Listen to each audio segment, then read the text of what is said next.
Welcome to OOTO TV, the out-of-the-office investigation from the past into the future of health.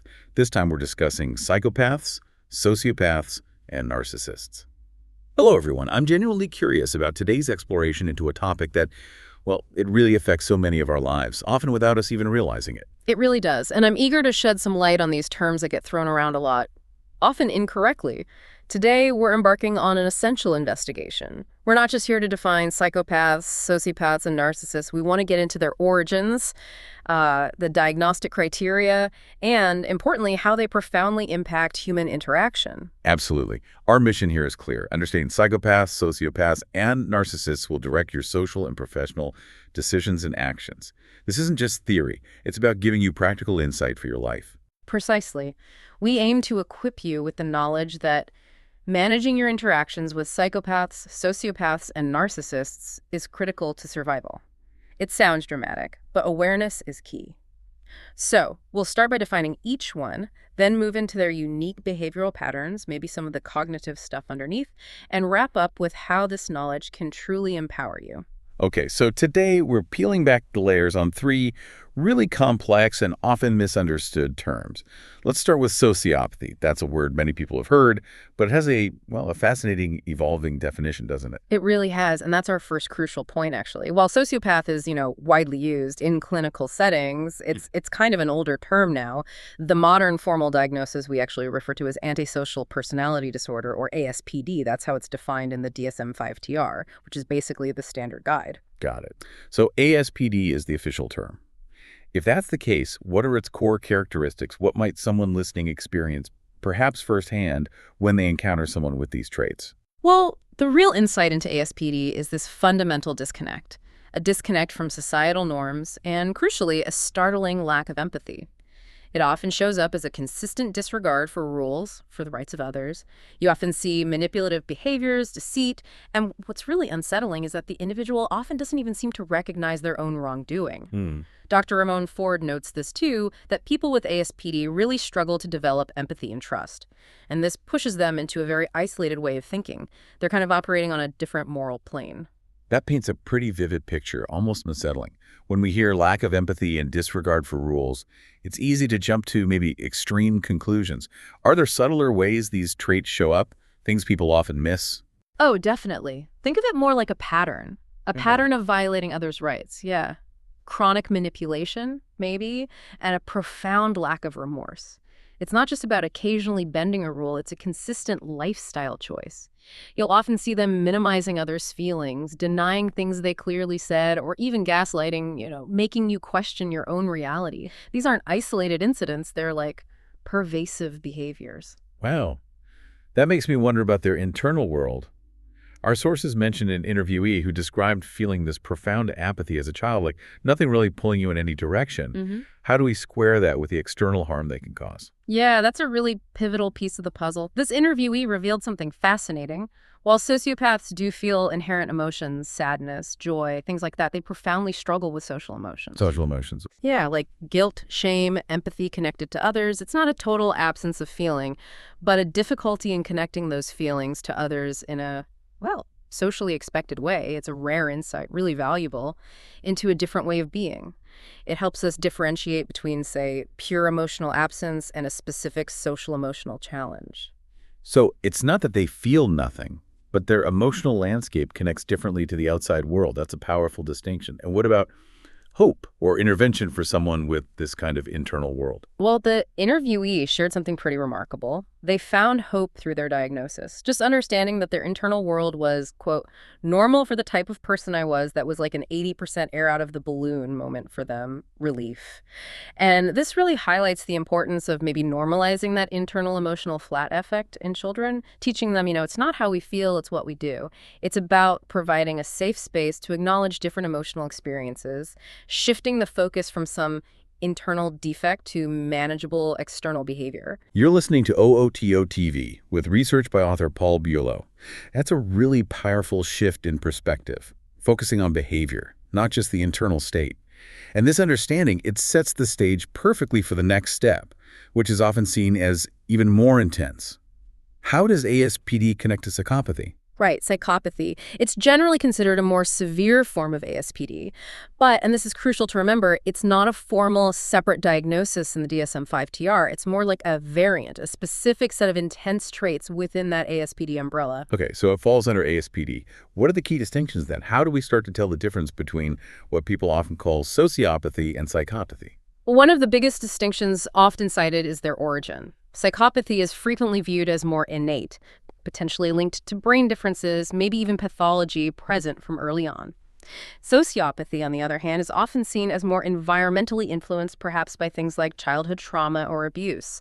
In terms of severity, yeah, psychopathy carries a higher risk of violence. It's generally rarer and more extreme. The numbers suggest maybe only 1–3% of people diagnosed with ASPD fit the psychopathy profile, compared to maybe around 30% showing more sociopathic traits. That's a really stark difference, both in prevalence and potential intensity. So what are some of the specific traits that really set psychopaths apart? Well, psychopaths often exhibit traits like a really distinct lack of fear, quite low levels of anxiousness, maybe high attention-seeking, and this inflated sense of self-worth. But crucially, they possess a very limited understanding of right and wrong.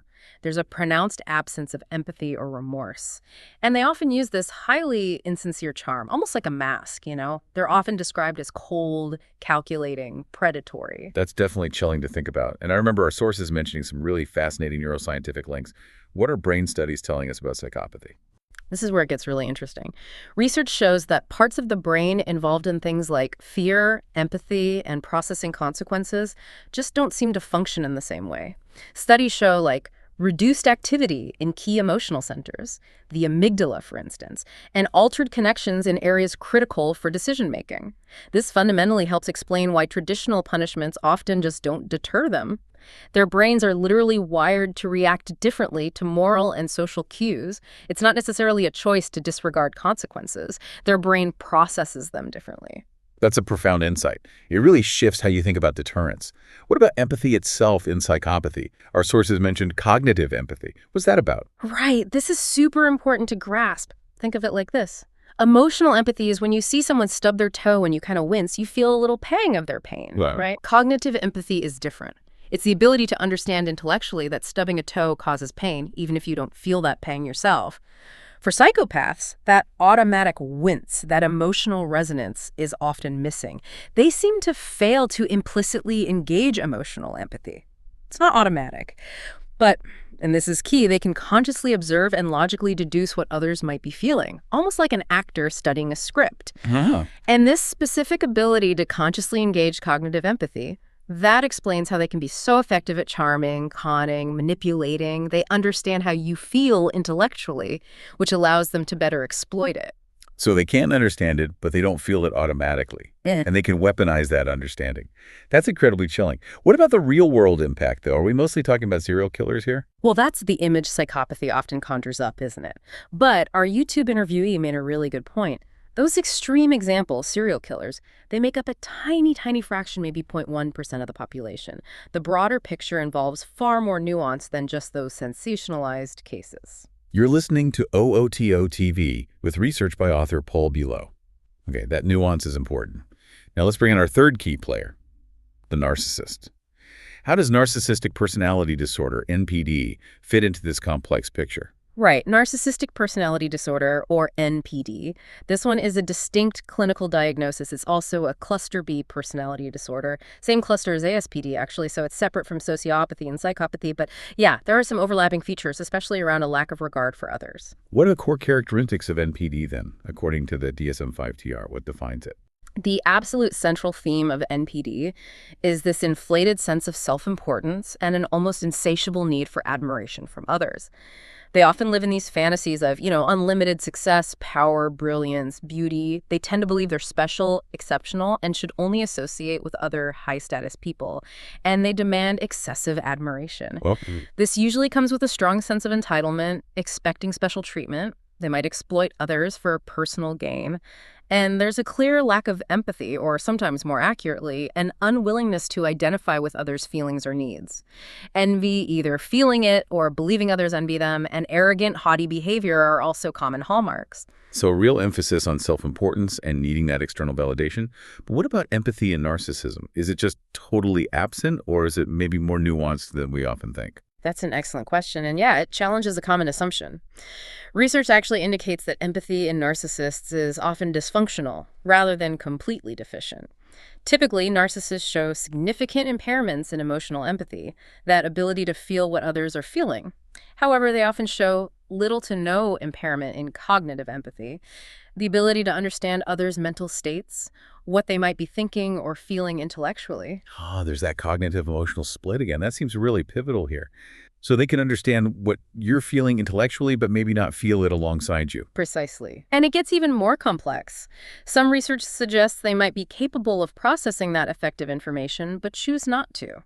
They don't want to engage in empathic processing so as not to lose control or appear vulnerable. So it's motivational. Exactly. It highlights a strong motivational aspect. We even saw anecdotal evidence from places like Reddit suggesting narcissists have to want to force themselves to think about others' perspectives. It's less about an inability and potentially more about a choice, driven by their own needs for self-preservation and control. That's a huge distinction, a choice to disengage. Do we see differences within narcissism itself? Yeah. Like the grandiose versus vulnerable types? We do, and it's very informative. You have grandiose narcissists who might, a bit like psychopaths, possess that cognitive empathy but consciously choose to disengage when it serves their self-enhancement. They can be overtly charming but really struggle with genuine connection. Then there are vulnerable narcissists. They actually appear more similar to something like borderline personality disorder in terms of emotion dysregulation. They can get overwhelmed by others' feelings and also by their own intense shame, envy, and rage. This often leads to either shame-driven withdrawal or quite aggressive defensiveness. That complexity, especially the motivational part, is incredibly telling. And despite this outward charm, this confidence, is there often an underlying insecurity? Oh, absolutely. That's a key insight. Beneath that mask of confidence, narcissists are often described as incredibly insecure with a really fragile self-esteem. This deep insecurity is fundamentally what drives their incessant need for constant praise, and it explains their extreme reactivity to criticism. That's what we often call narcissistic rage. So the whole persona is like a defense mechanism built on a really fragile foundation. This brings us to an important point about motivation.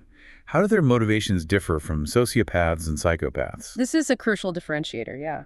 While sociopaths and psychopaths are primarily driven by exploiting others for personal gain, often without caring much what others think, narcissists are frequently driven by pro-social desires. Pro-social. How so? Well, they want to be liked. They want to be accepted, respected by others. This desire, even if it's self-serving, acts as a kind of safeguard against more extreme antisocial or violent behaviors. It means they still operate within a social framework because they crave that external validation, even if they manipulate within it. You're listening to OOTO TV with research by author Paul Bulow. That's a very clear line, isn't it? That need for social validation. Okay, let's try to bring these concepts together now, map out the differences, the overlaps, because it can definitely get confusing. It really can. The landscape is intricate, but we can clarify it. First, always remember ASPD, Antisocial Personality Disorder, is the clinical umbrella term. Both sociopathy and psychopathy are considered severe forms under that umbrella, but neither sociopath nor psychopath are formal diagnoses themselves in the DSM-5-TR. Right. ASPD is the clinical diagnosis. Got it. Now, how do we best distinguish narcissism from ASPD, which includes sociopathy and psychopathy? Okay, let's break it down. Empathy. Narcissists often have dysfunctional emotional empathy, but generally intact cognitive empathy, though they might choose not to use it, as we discussed motivational factors. Sociopaths tend to have weakened empathy overall and a weakened conscience. Psychopaths, however, have little to no empathy or conscience, period. Then, remorse and guilt. Narcissists might experience or learn remorse over time, and their harm is often more verbal or emotional. Sociopaths have that weak conscience. They can kind of dodge guilt. Psychopaths simply cannot experience remorse. That's a profound difference in emotional capacity, really. What about aggression and violence? That's often a major concern for people. Good point.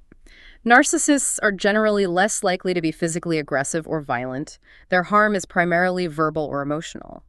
Sociopaths are definitely prone to manipulation and deceit, but they can be aggressive. Psychopaths are typically considered the most dangerous and potentially violent, often very cold and calculating in their approach. And their motivations differ hugely. Narcissists seek social recognition, acceptance, those pro-social desires we mentioned. Sociopaths and psychopaths, they primarily exploit others for personal gain. With little regard for others' opinions, their motivations are largely antisocial. Impulsivity. Right. Sociopaths are often seen as more erratic, impulsive. Narcissists can be more strategic in their conflicts, planning their moves. And psychopaths are famously cool and calculating. Those distinctions are incredibly helpful. Now, just to be crystal clear, let's quickly revisit the differences between a sociopath and a psychopath, since they both fall under ASPD. Sure. Key differentiator often discussed is origin. Sociopathy is frequently linked to environmental factors, like childhood trauma or abuse, suggesting it develops more over time. Psychopathy is more often considered innate, maybe with neurological differences present from birth or early on. Emotionally, sociopaths might experience a somewhat wider range of inherent emotions, maybe some highs and lows. Psychopaths are typically much more emotionally attached, often feeling indifferent. And behaviorally, sociopaths lean towards impulsive and chaotic, while psychopaths are known for being cold, calculating, and predatory. Okay. And what do the numbers tell us about how common these conditions actually are? Well, ASPD itself affects about 3.5% of the general population, with men seemingly at higher risk. Interestingly, that YouTube video we referenced suggested maybe 1 in 30 people, around 3.3%, might have ASPD, encompassing both sociopathic and psychopathic traits. The interviewee also pointed out that many diagnostic interviews happen within the prison system, which might actually underrepresent the true number out there in the broader community. This has been an incredibly enlightening investigation, really distinguishing these complex personality patterns. There's so much to keep straight. There really is. But understanding the nuances between narcissism, sociopathy, and psychopathy is so vital. It takes us way beyond the common misconceptions and hopefully gives you, our listeners, a much clearer picture. So let's bring it all together then. Yeah. What are the major insights we want you, the listener, to really walk away with today? Okay, first, remember ASPD, Antisocial Personality Disorder, is the clinical umbrella term covering sociopathic and psychopathic traits. Second, the role of empathy is a massive differentiator, understanding that split between emotional and cognitive, implicit versus explicit, and even ability versus willingness. That's absolutely crucial. Third, those motivational distinctions are key. Narcissists crave admiration, social acceptance, pro-social desires. Sociopaths and psychopaths, primarily driven by self-interest, exploiting others without much regard for their opinions, antisocial motivations. And finally, don't forget those neurological underpinnings, especially in psychopathy, affecting things like fear processing and response to punishment. This awareness, it's clearly more than just academic. It feels truly life-changing. What are the key implications for you out there listening regarding your own health and safety? The critical nature of this awareness, it really can't be overstated. We need to emphasize that targeting awareness of psychopaths, sociopaths, and narcissists has significant impact on your personal, mental, and physical health. Knowing this stuff means targeting psychopaths, sociopaths, and narcissists exponentially improves mental and physical health. And targeting awareness of psychopaths, sociopaths, and narcissists can build healthy routines and habits. It helps you protect yourself. But ultimately, targeting psychopaths, sociopaths, and narcissists requires you to have a basic awareness and process to provide the desired result for mental and physical security and health. It's about having the tools. That's a really powerful call to action. Given how complex these interactions can be, what practical strategies can listeners actually use? How can you cope or protect yourself? Yeah, our sources offer some really practical, crucial strategies. Dr. Ford really emphasizes setting healthy boundaries and resetting them every single time they get crossed. No exceptions. It often means limiting interactions. Being cordial, maybe, but definitely standoffish. Keep conversations factual, treat them like information exchanges, and severely limit the personal information you share. Makes sense. Keep it superficial. Exactly. It's also wise to diffuse competitive vibes early if you sense them. Try to interact more in public settings than privately. And maintain a written log of issues or interactions, especially if you suspect gaslighting is happening. It helps you keep track of reality. Those are really tangible steps people can take. And to emphasize the positive side, acquiring this knowledge genuinely empowers you. It helps you protect yourself, foster healthier environments. I mean, the sheer number of people searching online for this stuff, over 60,000 searches for sociopath every month.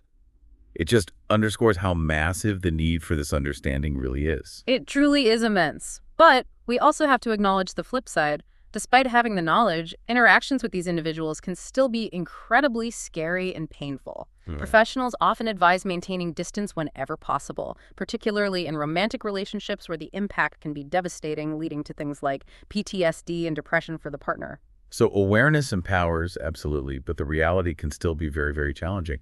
What about the future? Is there hope for understanding or even treatment for these conditions? While treatment is challenging, success rates are often lower, partly because people with these disorders might not volunteer for treatment or because there aren't specific cures. However, interventions like cognitive behavioral therapy, CBT, can be effective for co-occurring conditions like anxiety or depression that might exist alongside. And that idea we touched on earlier, providing children a safe space to admit their different emotional experiences, rather than forcing them to mask that could potentially prevent destructive behaviors from becoming so deeply ingrained later on. It's also really problematic to just view individuals, say, with psychopathic traits as completely irredeemable. That mindset hinders the development of much-needed resources and deeper understanding. That raises a really important question for all of us, doesn't it? How can society shift its perception? How can we create more nuanced understanding and support? Maybe not for a cure in the traditional sense, but for better management, for harm reduction, both for those with these traits and for everyone around them. It feels like we're just scratching the surface of that conversation. Well, we've covered a tremendous amount today, really highlighted the subtle yet profound differences between psychopaths, sociopaths, and narcissists, and the crucial impact this knowledge has on our lives, our health. Absolutely. This investigation into psychopaths, sociopaths, and narcissists really shows that awareness isn't just academic knowledge. It's a vital tool for navigating our social world, for self-protection, and hopefully for fostering healthier interactions all around. And maybe a final thought for you, the listener, to consider. If that capacity for cognitive empathy can be explicitly turned on, even in some psychopathic individuals, and if narcissists can consciously choose to engage empathy when it serves them, what does that tell us about the active role we all play? The role we have in either fostering or inhibiting empathy in our own interactions, both personally and maybe even societally. It leaves us with a pretty powerful question about collective responsibility, I think. Thank you so much for joining us on this essential investigation from OOTO-TV. We truly hope this empowers you to approach your relationships and decisions with greater insight and confidence. Until next time, stay curious, stay informed, and always truly mind your health.